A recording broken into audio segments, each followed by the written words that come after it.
hustle.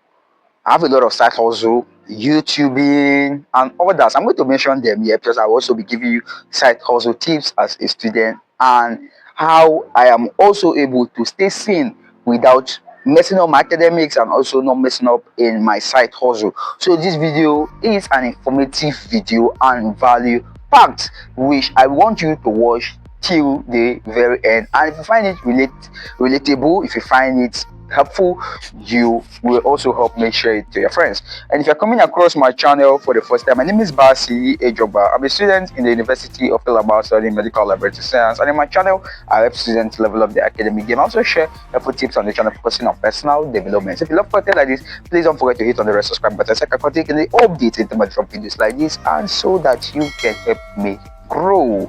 And like I've said, I'm going to share with you basic tips on how I manage my life. Although I used to do this during my live stream section where I got to talk about things going on in my life, right? So basically, in Nigeria, just being a student, back then, being a student serves as an occupation. Let me say serves as an occupation because if you're a student, you don't basically need to think about any other thing. Feeding money, it comes. You don't need to think about other things. Government provides, but now everything has changed. As a student, even inside the lecture hall, you are thinking of money you will use and buy food. In fact, you're even thinking about transport. First of all, if your house is far from school, you're thinking about the transportation. You're thinking about food money. You're thinking about money that you go and give caretaker to go and give landlord so they will pay the bill. You're thinking about money you go and buy water. You understand? If you are someone that likes drinking pure water, you don't like drinking tap water, you're thinking about money you go and keep and buy pure water and stuff like that, tap water. So money is very, very important right now as a student. Money is very, very important in our life as students, right? And talking about money being important, if you not focus only on money, making money, you get to find out that your academics will start falling apart, the academics will start dying, and that is the time you will know that you didn't come to school to start looking for money, rather you came to school because of your academics. So it's very, very important you create this balance between sourcing, looking for money, and also your studies, which is the primary reason you are in the university and the primary reason you left your parents' house to school, right? So for me, what I simply do is I have a lot of things I put in place, and first of all is what I call creating a routine and a system. Routine simply means you are part of your life, something that becomes part of your life, right? That is what routine is all about, right? So I simply make studying part of my life. That means no matter how it is, I will try to study a day. No matter how it is, I will try to study a day. So basically, I made studying part of my daily activity. So it becomes something that I don't have to struggle. It becomes something that just come out, like it just flow, right? You don't have to force it. It just comes out because it is natural. It is something that you have built in you. You understand? So I simply made studying part of my life, and after that, it's not enough to make studying part of your life, because you can decide to make studying part of your life, but if you don't set the system, right? If you don't set the system that will make studying part of your life, you get to find out that you will still miss out. So creating a system that makes studying part of your life is very, very important. And when I talk about creating systems are those things that help you make this thing possible, right? Things that help you make these things possible. And one of the systems is your study timetable. Creating a study timetable will really will help you make study become part of your daily activities. Because when you don't have a study timetable, if you read when you feel like, you get to find out that you will not be able to actually make it become part of your life. You will not be able to make it as a routine, because normally we all know that when you wake up in the morning, you are supposed to brush your teeth. It has become a routine. It has become part of our life. So if you don't have a study timetable that will also tell you that you're supposed to study in the evening from 7 p.m. to 9 p.m. or depending on yourself, if you're a morning reader, an afternoon reader, or an evening reader. If you don't have this system, if you don't create this system, if you don't create this environment that will favor you or that will help inculcate this studying habit in you, you get to find out that you will miss out a big time. So creating an environment also is a system, creating a favorable environment. You cannot tell me that you want to study and you are lying down on your bed. You will study actually, but you find out that you will not be able to concentrate. Even though you concentrate, you find out that you will not be able to study long, because as you are studying, your brain is also thinking about sleep, because you are relaxed because of you sitting or sleeping down on your bed to study. The brain is relaxed, and if the brain is relaxed, the next thing is for you to fall asleep.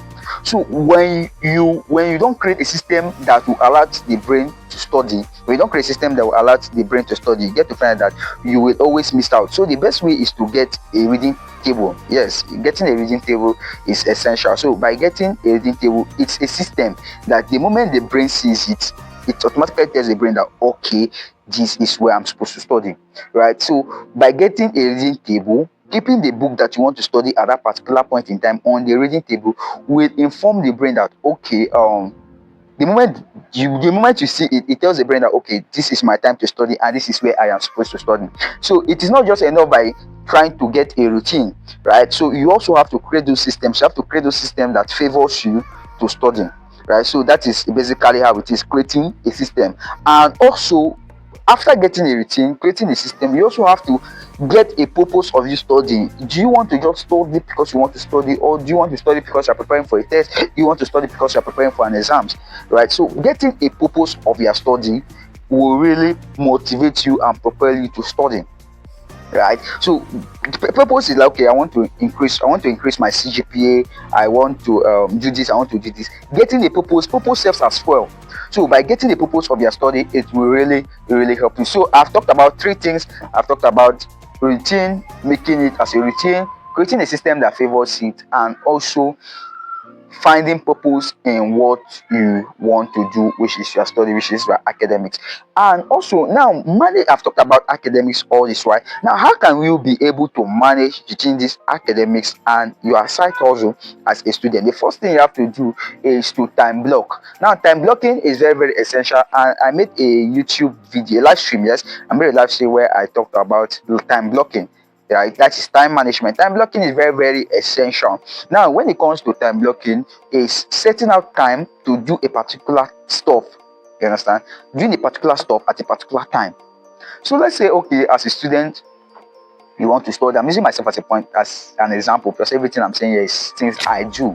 So I say, okay, as a student, I'll be in school from 8 a.m. to 2 p.m. right? I will attend lectures from 8 a.m. to 2 p.m. Then from 2:30 p.m. it's time for my hustle. So for me, like I said, I'm going to be using myself as an example. I do some hustling on campus, like, okay,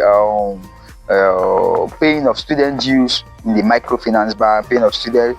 If you want to pay your dues, if you want to pay anything payable on campus, students meet me and I help them do it. Now, how I do this is I schedule my time. That, okay, by this particular point in time, I'm supposed to be in lecture. Then this time to this time, I'm not going to be in class, I'm not going to be in school, I'm going to leave to the microfinance bank to see how I can make this payment. Now, leaving school to go and make this payment, or leaving the class to go and make this payment, does not mean that I am falling behind. But what I'm simply doing is that, so that I can be able to achieve these two things the same time. If I can be able to stay in the lecture hall from 8 a.m. to 2 p.m. and leaving the lecture hall from around 2 p.m. to 4 p.m. to go and do this payment, then it's not bad, because it's not bad. I'm speaking for myself, I don't know for you. So it's not bad. It's something that I have been able to achieve two things in a particular day. Or yes, I've been able to achieve these two things in a particular day. And when you achieve these things, I feel so fulfilled. I feel so happy. So you have to manage your time by time blocking. You have to time block. You have to set particular time for doing a particular stuff. And also, when it comes to my YouTube channel, I already know myself that, okay, for me, I don't shoot it for now. I used to shoot YouTube videos every day before, but now what I simply do is I don't shoot videos every day. What I simply do is I block out. I say, okay, in the evening after studying, I can just take out time to prepare my YouTube. I get my ideas, write down my YouTube ideas, script them down, and I choose a particular day to shoot videos. And when I'm shooting this video, I don't just shoot one video. I don't just shoot video. I can shoot up to 5 videos. I can batch produce my videos, right? So I batch produce my videos, which is very, very important. And by batch producing my video is that it's going to give me ample of time for me to be able to do other stuff. That means I don't necessarily have to be shooting videos every day. What I basically do is to batch produce this video. After batch producing them, if I feel tired, I will leave it. Then I will also batch edit this video. I have an editing app where I duplicate using dual space. So what I simply do is I can batch edit this video. Now by batch edit this video, I can look for a particular, I can choose a day, edit all my videos, and start scheduling my uploads. So that is basically what I do, which has really, really helped me when it comes to my YouTube, without YouTube actually affecting me. Because I will tell you the truth, it actually affected me when I started, because I wasn't having time, I wasn't getting these ideas that I have to batch produce, batch edit, and batch produce and batch edit. So I was shooting videos every day, and it was affecting me, it was always getting me tired. So until I discovered this concept of batch producing my videos, which has really been helpful. So that is basically how it is. Time blocking and batch producing your videos. Everything you want to do, make sure you do it in bulk, right? And make sure you have to batch produce. So if you want to batch produce, or if you want to go to the bank to make payment, you have to just make it in bulk. So that is just how it is. Then coming and talking about passive income tips on campus, there are a lot of passive income tips on campus that one can engage in, and that is basically what I do. Like I said, for me, I make payment at the microfinance bank for students. I also make any payment, online payments for students, and also things like assignment, things like doing assignment, things like involving yourself in group work, making yourself as leader, where you get the money and you get these things, and some changes will remain for you and stuff like that. So these are some of the passive income tips. Although I'm not going to be talking much about passive income tips in this particular video, because this video is not about passive income as per se. This video is basically to tell you how you can be able to manage your school and side hustle, right? So like I said, you have to time block, you have to batch produce whatever you want to do, and you have to also create a system that makes studying a routine and fueling your purpose, right? So that is just how you can go about it. I'm going to make a video on passive income tips, right? I'm going to make a different video about passive income tips. And if you love this video and you are anticipating and you want to get this video about passive income, please don't forget to hit on the red subscribe button, and also share this video to your friends so they can come here and get value, and in turn I'll feel motivated to continue dropping videos like this. Until I see you in my next video, host member that are wonderful, host member that are unique, and host member that are a pace setter, I really love you. Thank you.